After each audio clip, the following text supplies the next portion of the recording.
Stop right there. Put the yoga strap down, step away from the stretching mat. If you have been waking up every single morning, swinging your legs out of bed, feeling that deep, nagging, concrete-like tightness in the back of your thighs, and your immediate instinct is to try and stretch it out, you might be making a critical, dangerous mistake.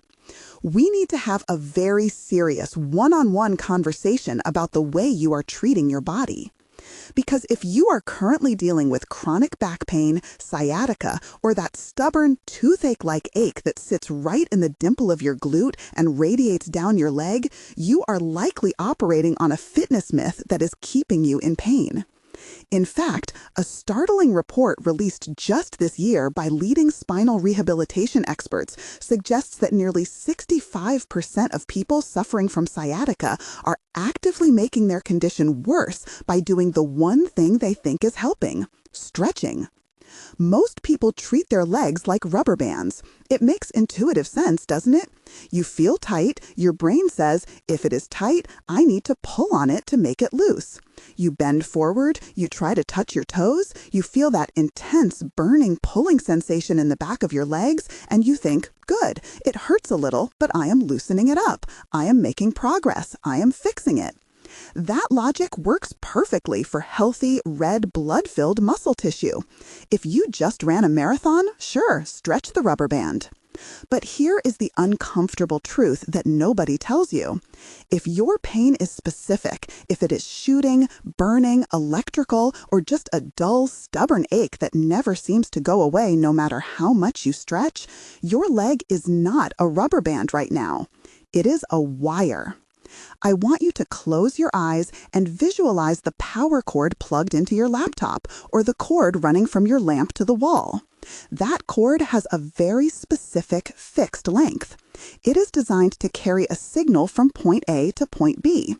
It is wrapped in a protective casing.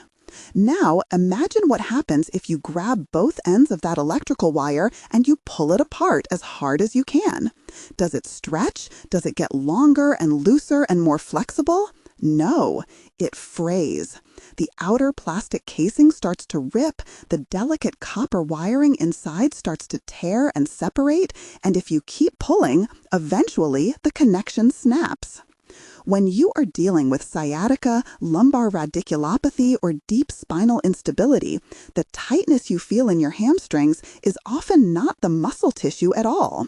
It is the sciatic nerve, the longest and widest nerve in the human body, roughly the width of your thumb, being pulled tight against your bones. Every time you bend forward to touch your toes in that state, you aren't lengthening a muscle. You are strangling a nerve. You are literally tensioning a live electrical wire.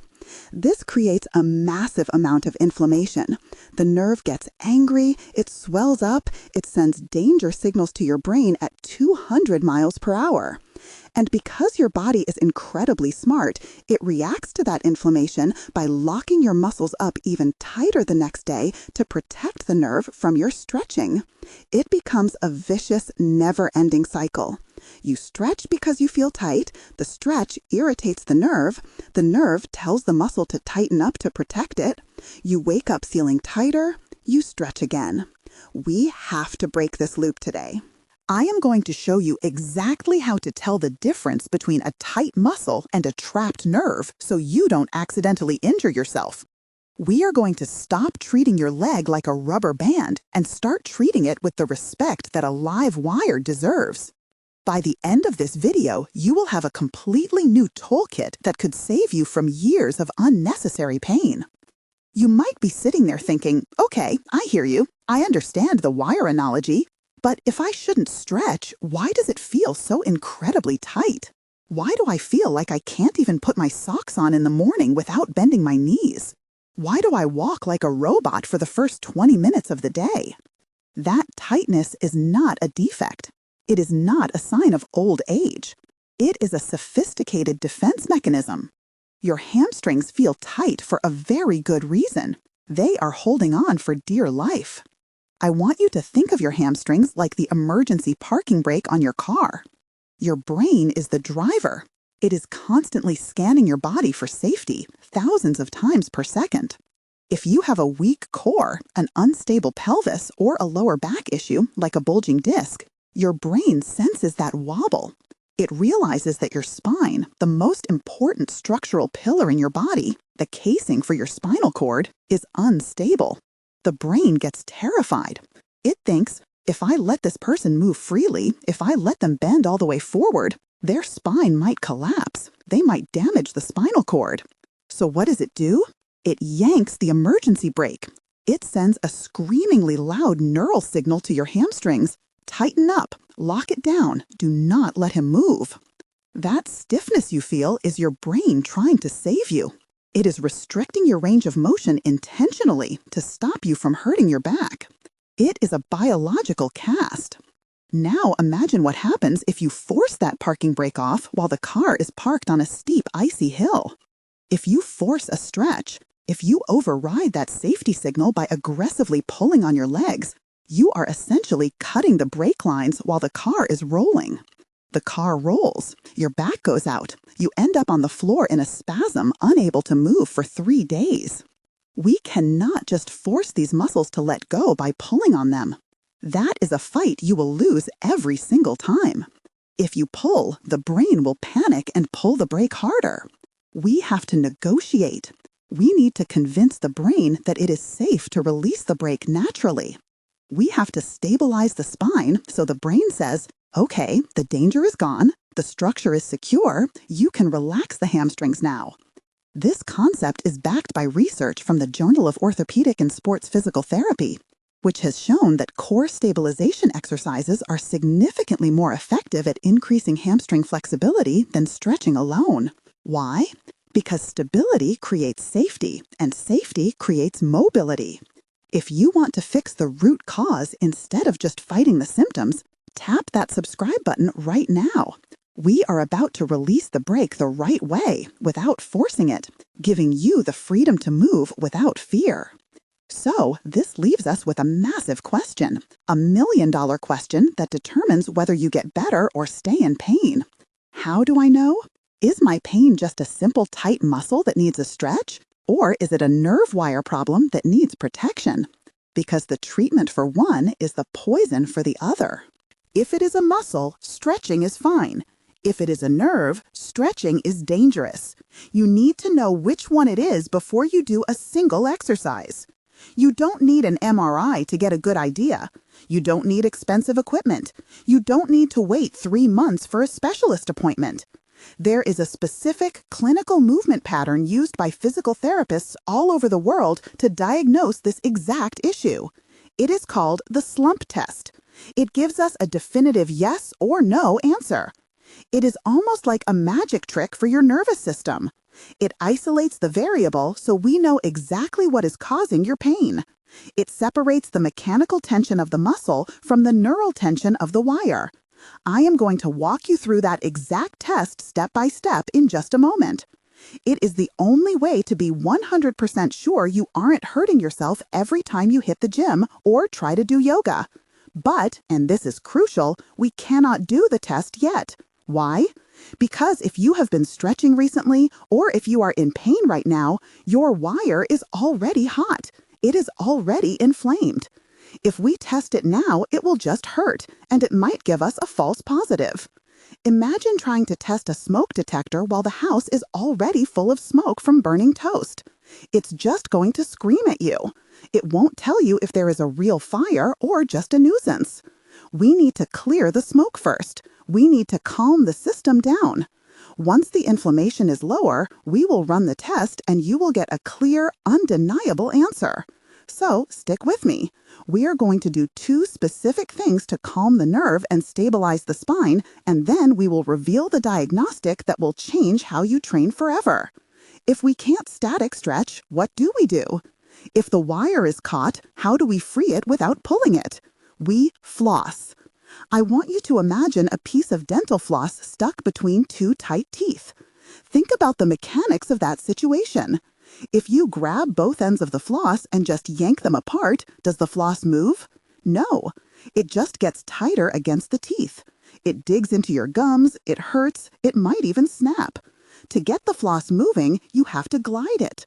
You pull one end and feed the other end in. Then you switch. You slide it back and forth smoothly. This movement clears out the gunk, reduces the friction, and frees the floss. We do the exact same thing with the sciatic nerve. Your nerve runs through a complex tunnel of muscles, fascia, and bones. It goes through the spine, under the piriformis muscle, down the hamstring, behind the knee, and into the calf. Over time, especially with inflammation or inactivity, it can get stuck. It develops adhesions. Think of it like internal rust or sticky glue binding the wire to the tunnel walls. Nerve flossing, clinically known as neural gliding, is a technique where we pull the nerve from the top, your head, while slacking it at the bottom, your leg, and then reverse it. We are sliding the wire through the tunnel to break up that rust without ever tensioning the wire itself. Here is exactly how to do it. Follow these instructions precisely. The setup. Find a sturdy chair. A dining chair is perfect. You want your feet flat on the floor. Do not do this on a soft couch where your hips sink below your knees. That puts too much pressure on the lower back. Sit on the edge of the chair so your thighs are free. The posture. Slouch. Yes, you heard me. For the first time in your life, I am telling you to have bad posture. Let your spine round forward slightly. Let your shoulders slump. This puts the spinal cord in a relaxed, shortened position. The movement. We are going to create a teeter-totter motion. It is a rhythmic, coordinated dance between your head and your foot. 1. Phase 1, the kick. Slowly straighten your painful leg out in front of you. As you do this, I want you to look up at the ceiling. Extend your neck back. The mechanics. Straightening the leg pulls the nerve from the bottom. Looking up puts slack in the nerve at the top, the spinal cord. We are pulling the wire down toward the foot, but giving it plenty of slack from the neck so it doesn't pull tight. 2. Phase 2, the tuck. Slowly bend your knee and bring your foot back down to the floor. As you do this, tuck your chin to your chest and look down at your lap. The mechanics. Bending the knee puts slack in the bottom. Looking down pulls the nerve from the top. We are sliding the wire up toward the head. The rhythm. Think. Leg up, head up. Leg down, head down. It should be fluid. Do not hold it. Do not squeeze at the end. It is a glide. 1 second up, 1 second down. Imagine the wire sliding smoothly through a lubricated tube. Safety check. This is critical. You are not trying to feel a stretch. If you feel a stretch, you are going too far. You are looking for a gentle movement. Stop immediately if you feel sharp pain, shooting electricity, or numbness. That means the nerve is too irritated even for this. If that happens, make the movement smaller. Don't straighten the leg all the way. Just go 50% of the way. Keep it in the pain-free zone. If you have balance issues or a history of falls, or if looking up makes you dizzy, vertigo, please talk to your clinician before trying this. Do 10 reps on the affected leg. That's it. We are just lubricating the wire, not working out. Now that the nerve is sliding better and the rust is cleared out, we have to address the root cause. Why was the parking brake on in the first place? Why did your brain feel so unstable that it had to lock up your legs? Because your body's security system failed. Your muscular system is like a corporate office. You have the bodyguards and you have the accountants. Your glutes, the big, powerful muscles in your butt, are supposed to be the bodyguards. They are huge, strong, and designed to bear the heavy load of your torso. They protect the back. They are the primary stabilizers of the pelvis. Your hamstrings are the accountants. They are smaller. They are designed for specific tasks, like bending the knee or helping you walk. They are not designed to hold up the entire building. But in most people with back pain, we see a phenomenon called glute amnesia, or gluteal inhibition.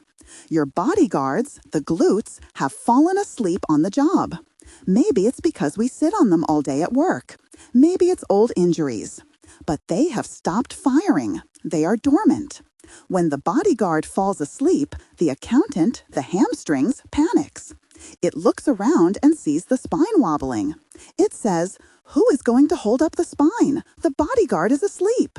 So the accountant steps in to do the bodyguard's job. But the accountant isn't built for heavy lifting.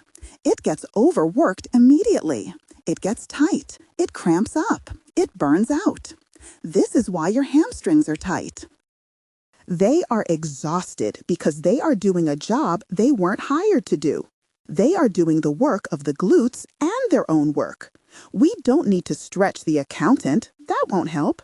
The accountant is already screaming for help. We need to wake up the bodyguard. When we force the glutes to turn on, the brain realizes, oh, the big muscles are working again. The spine is safe. The bodyguard is back on duty. And it automatically tells the hamstrings, you can stand down, take a break. And the tightness melts away. This is a physiological principle called reciprocal inhibition. When one muscle contracts, the glute, the opposing or compensating muscle, the hamstring, is forced to relax. So how do we wake up a muscle that has forgotten how to work? You don't need heavy gym weights. You don't need a squat rack. You just need to hack the nervous system using a simple household item. We are going to use a pillow to trick your body into turning the glutes on and shutting the hamstrings off. Lying flat on the floor can be tough if your back hurts, so I am going to give you a variation you can do comfortably. The setup. Lie on your back on a mat or a carpet. If you can't get on the floor, you can do this on a firm mattress. Bend your knees so your feet are flat on the floor, hip width apart. The tool. Take a firm pillow, a yoga block, or even a rolled up thick towel. Place it between your knees. The action. 1. The squeeze. I want you to squeeze that pillow with your knees. Not just a little bit, I mean squeeze it. Imagine you are trying to pop the pillow. Why? This engages your adductors, inner thighs. Due to the way your nerves are wired, firing the adductors helps facilitate the glutes. It adds a turbo boost to the signal. 2. The lift. While keeping that 100% squeeze intensity, I want you to lift your hips off the floor. Crucial note, do not lift high. We are not trying to win a gymnastics medal. Lift your hips just 2 or 3 inches, just enough to clear the floor. If you arch your back too high, you start using your lower back muscles, which defeats the purpose. The hold. Hold that top position for 5 seconds. Squeeze the pillow. Squeeze your butt cheeks together like you are trying to crack a walnut. Focus your mind entirely on the glutes. The feeling. You should feel a burn in your glutes. If you feel it in your lower back, you are lifting too high. Lower your hips a bit. If you feel a cramp in your hamstrings, bring your feet a little closer to your butt. Do 5 repetitions with a 5-second hold. Safety check.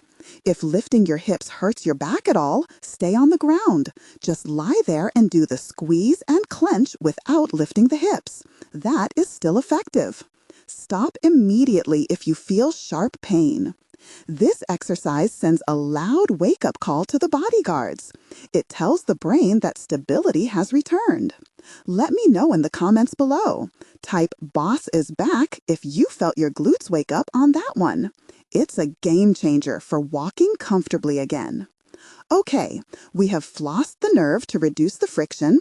We have woken up the glutes to stabilize the pelvis. The system should be calmer now.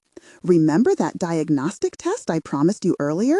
The one that tells you definitively if you are dealing with a rubber band, muscle, or a wire. Let's do it now. This is the moment of truth that will dictate your routine going forward. Step 1. Sit on the edge of your chair again. Feet flat. Step 2. Clasp your hands behind your back. This prevents you from cheating or using your arms for support. Step 3. Slump forward. Round your shoulders. Let your upper back collapse into bad posture. Drop your chin slightly, but not all the way yet. Step 4. Slowly, very slowly, straighten your painful leg out in front of you. Pull your toes back toward your nose. Now pause. You will likely feel a tug in the back of your leg. That is normal. That could be muscle or it could be nerve. We don't know yet. Hold that position where you feel the tension. Step 5. The trigger. While holding that leg straight and feeling that tug, I want you to drop your chin all the way to your chest. Look down at your lap. The result. Scenario A. If looking down makes the pain in your leg worse, or if it sends a new shoot of pain down your calf or thigh, stop. The verdict, that is neural tension. That is the wire. Why? Think about it. Your neck is not connected to your hamstring muscles. Moving your neck shouldn't change a muscle stretch in your leg. But your neck is connected to your spinal cord, which connects to the sciatic nerve. By looking down, you pulled the wire from the top. If that increased the pain in your leg, you have a trapped nerve. The action, do not stretch it. Stretching will make you worse. Stick to flossing and glute work until this test is negative. Scenario B. If looking down changes nothing, if the pain stays exactly the same whether you look up or down, the verdict, it might just be a tight muscle. You have the green light to do gentle stretching, provided it doesn't hurt your back. This test saves people from years of doing the wrong exercises. It puts you in the driver's seat of your own recovery. You can do all the flossing in the world. You can do the glute bridges until you have buns of steel.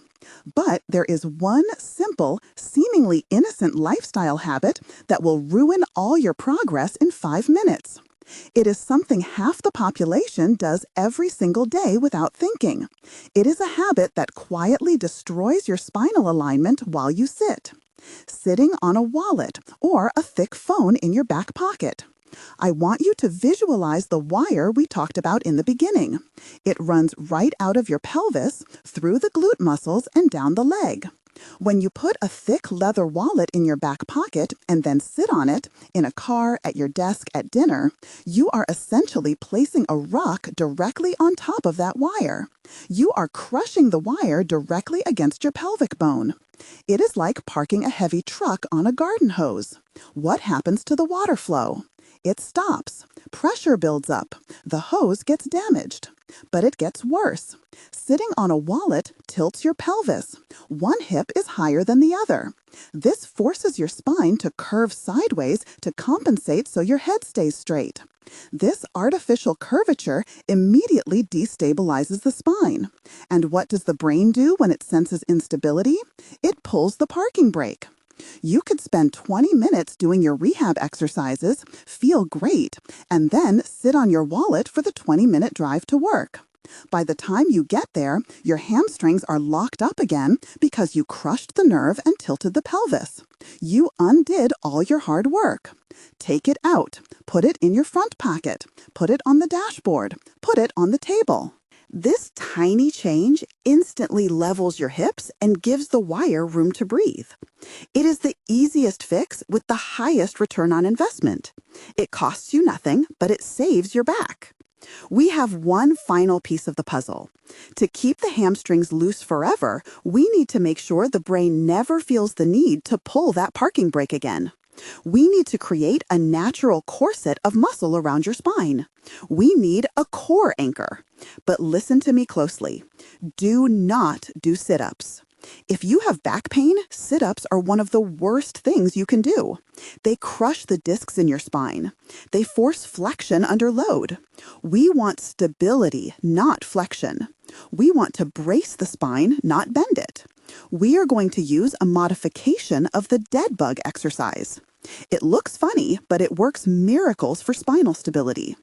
The visualization. Lie flat on your back. I want you to imagine there is a fragile, expensive grape sitting underneath your lower back, right in the curve of your spine. The action. 1. Crush the grape.